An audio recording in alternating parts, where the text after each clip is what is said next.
चांगले आहे. आता ती गाडी होती ना डायरेक्ट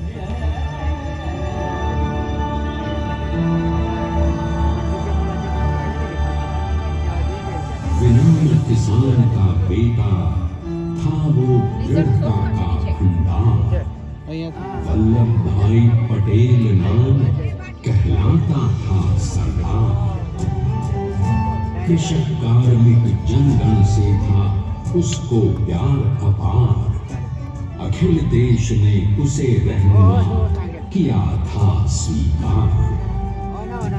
गांधी बापू का शिष्य, सत्य अहिंसा का अवतार, किंतु एक भारत करने को धर लेता हथियार।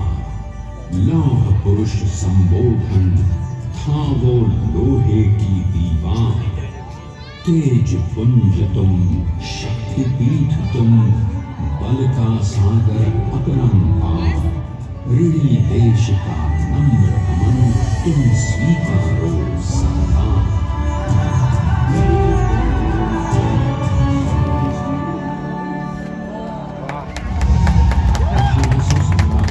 अंग्रेजों को ललकारने वाले पहले स्वतंत्रता संग्राम के एक सक्रिय सिपाही थे झवेर भाई पटेल।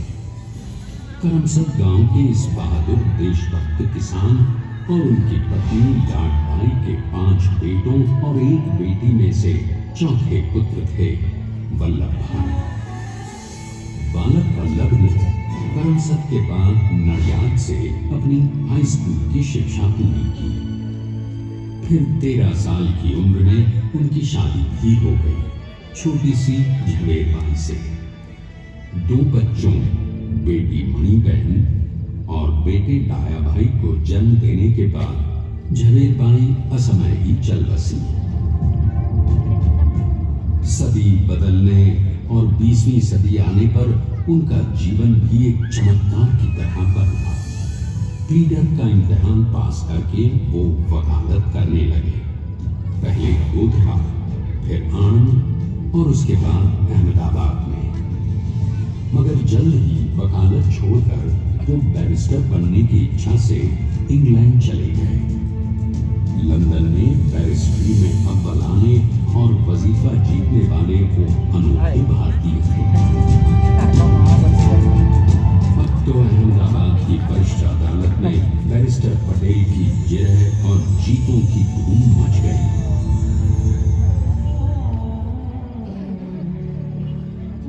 तभी एक युग पुरुष ने वल्लभ भाई के जीवन की धारा ही बदल दी। दक्षिण अफ्रीका में सत्याग्रह के अहिंसक अस्त्र से गोरे शासकों को सबक सिखाकर भारत वापस आए बैरिस्टर मोहनदास करमचंद गांधी से मिलकर वल्लभ भाई ने अपने कुछ वर्षों से सीखे विदेशी व्यवहार और संस्कार हमेशा के लिए त्याग दिए और अब वो अपने खेड़ा के किसानों को हक दिलाने के लिए बापू के साथ आंदोलन में कूद पड़े। अब उनके पैरों में जूते नहीं, गांव की धूल थी। हृदय में भारत भूमि की शस्य श्यामला धरती। मन में थे गांधी और मस्तिष्क में एक नए स्वतंत्र भारत का सपना।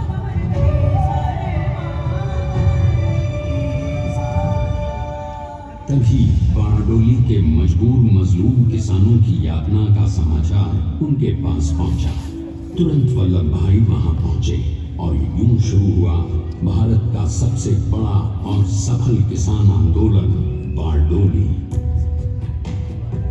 वल्लभ भाई ने बारडोली के 87,000 किसानों को ऐसा अटल अडिग अचल मनोबल दिया कि अंग्रेजी सरकार हिल गई और 1 बरस के बाद उनका लगान माफ कर दिया गया। अब तो पूरे देश में लोग वल्लभ भाई के नाम के तस्मे खाने लगे। स्वयं महात्मा गांधी ने कहा, अब वल्लभ भाई मेरे शिष्य या साथी नहीं, सारे देश के सरदार हैं और देश को मिल गया एक अनोखा असरदार सरदार।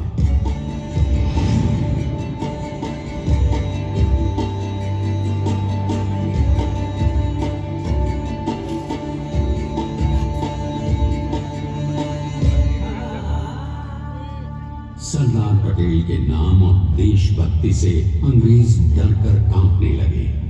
1930 के नमक सत्याग्रह और दांडी कूच में वो बापू से भी पहले गिरफ्तार किए गए। तो सन 1932 में फिर उन्हें बापू के साथ ही जेल में 2 सालों के लिए डाल दिया गया। मगर आजादी के दीवानों को, स्वतंत्रता के परवानों को कौन गिरफ्तार कर पाया है? जेल से छूटते ही सरदार को कांग्रेस के नए राष्ट्राध्यक्ष पद पर चुना गया और उनकी सरपरस्ती में राष्ट्रवादी भारतीयों ने तमाम ब्रिटिश सूबों में जीत हासिल कर वहां अपनी स्थानिक सरकारें बनाई। किंतु सरदार का सपना केवल सरकार बनाना नहीं था। उनका स्वप्न तो था एक ऐसे नए भारत का जहां हर रंग, हर रूप, हर जात, मजहब, तबके का हिंदुस्तानी एक साथ मिलकर एक ऐसा नया भारत बना सके जहां पूर्ण स्वराज के साथ सारे समाज को गरीबी, अशिक्षा, छुआछूत से भी आजादी मिल जाए।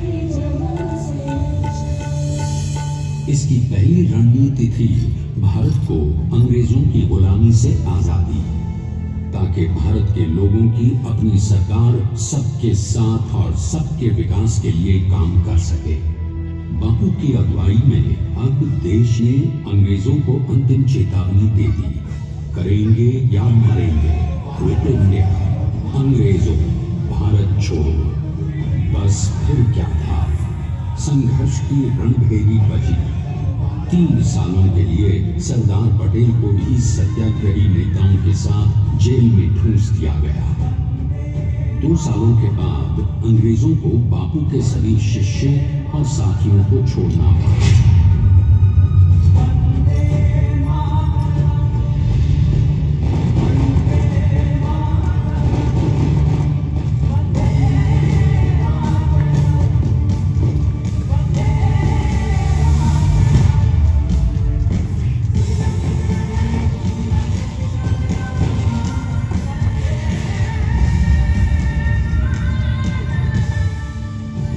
स्वतंत्रता के स्वप्न के सच होने के साथ अब सरदार पर कई एक नई जिम्मेदारियां थी। आने वाली आजादी की तैयारी और एक नए भारत के लिए नए लोकतांत्रिक संविधान की संरचना। जैसा उनके साथी ने खुद कहा था, सरदार ने ही छेली हथौड़ी लेकर एक नए भारत को उकेरा है। भैया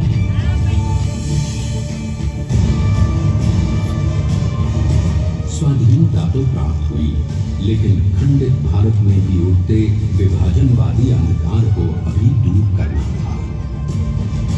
जब देश के खंड खंड होने का भय उत्पन्न होने लगा, तो सरकार ने निर्भय होकर खुद अपनी केंद्र सरकार और साथियों को भी चुनौती दे डाली और जम्मू कश्मीर को बचाने के लिए सारे देश का आकाश वायुयानों से भर गया।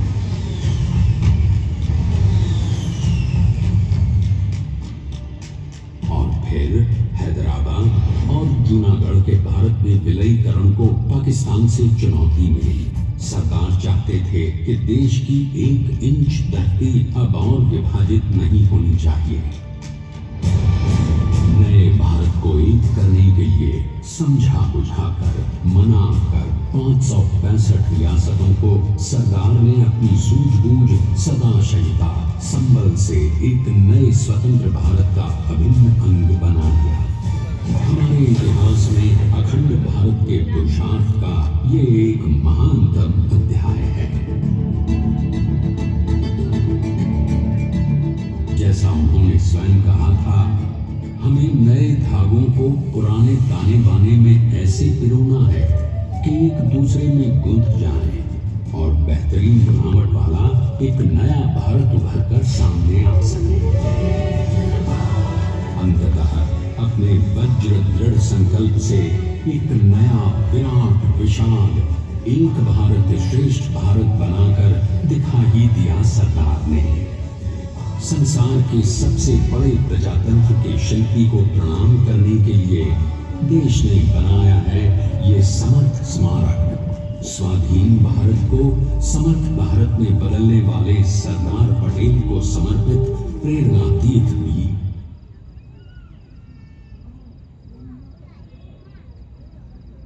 विश्व की इस विशालतम प्रतिमा के सामने आकर सारी दुनिया जैसे स्वयं ही नतमस्तक हो जाती है।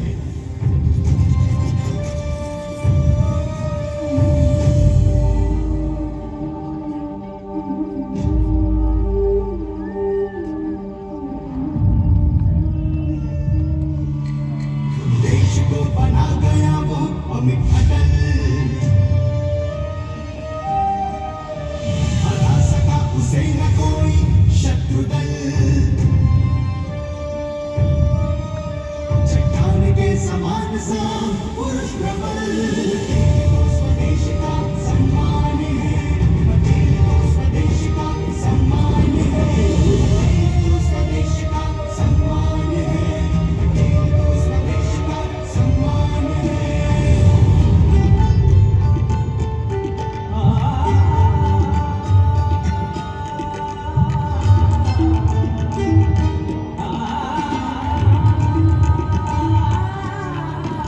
ऊंचाइयां आकाश को छुए हुए, गहराइयां समुद्र की लिए हुए, कदम अधिक जमीन पर जमे हुए। पटेल अपनी आन बान शान है, पटेल अपनी आन बान शान है, पटेल तो स्वदेश का सम्मान है, स्वदेश का सम्मान है, स्वदेश का सम्मान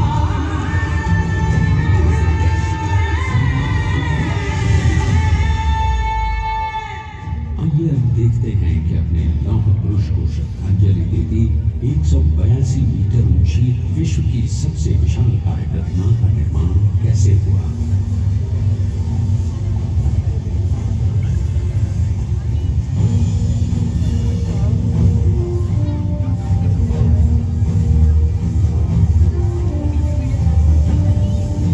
गगनचुंबी इस अद्वितीय अभूतपूर्व प्रतिमा को बनाने के लिए सबसे पहले नदी पर 4,500 क्यूबिक मीटर का राफ्ट बना और फिर सीधा 600 फीट का कंक्रीट का फॉर्म बनाया गया।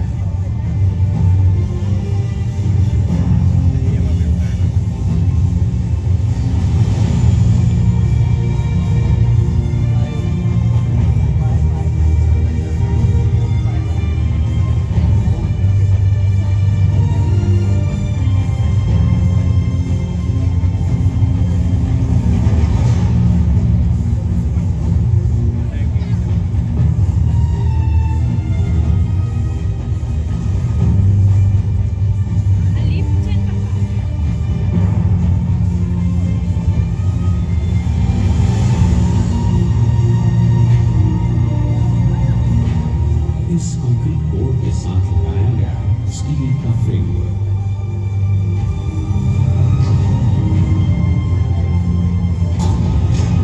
और फिर इस फ्रेमवर्क पर 6,500 ब्रॉन्ज के पीसेस लगाए गए।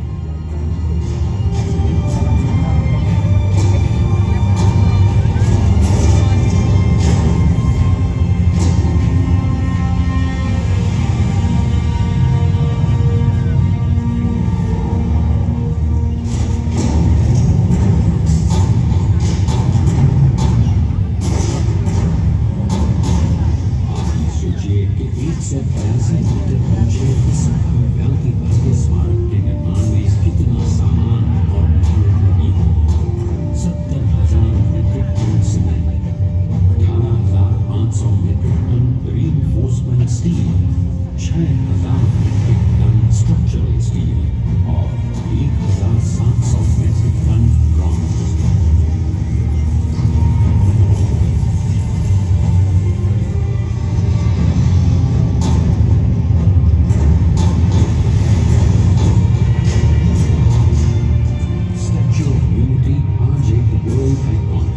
इसे मुमकिन बनाने में 1 सेकंड भी ब्रेक किए बिना देश भर की टीम्स ने 24/7 काम किया। 250 से ज्यादा इंजीनियर्स, 4,500 से ज्यादा स्किल फोर्स और कई लाख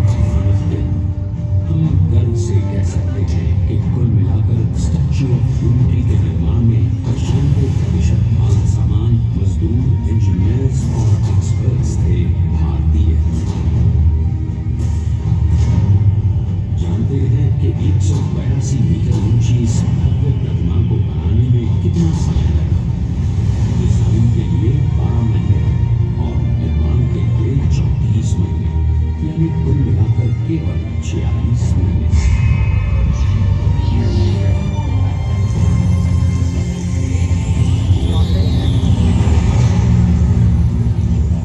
और इसी तरह बनी देश के शिल्पकार की एक अनोखी अद्वितीय विशाल प्रतिमा, जो सिर्फ आज ही नहीं बल्कि आने वाले न जाने कितने सालों तक यूं ही चमचमाती रहेगी।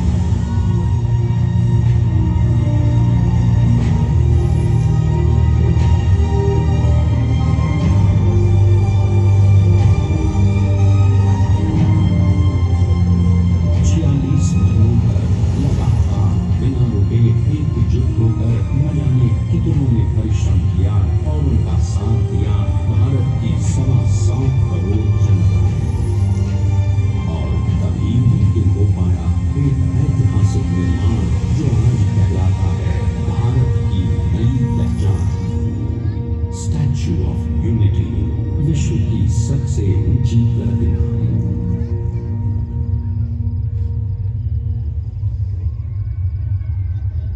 सरदार ने अपनी गंभीरता, शालीनता और दूरदर्शिता से भारत को संगठित करने के असंभव कार्य को संभव कर दिखाया।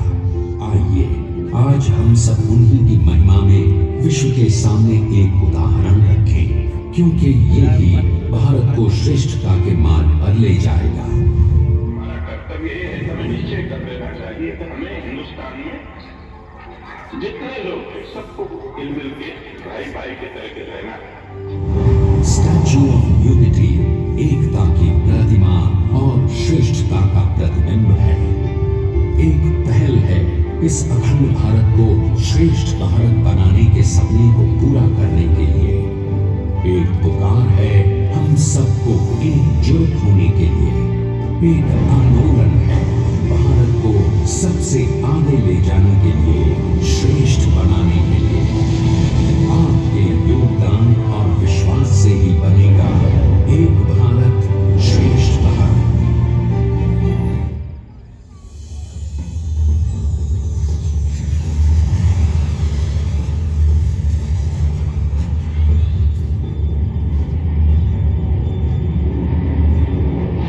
Please stand up for the national anthem.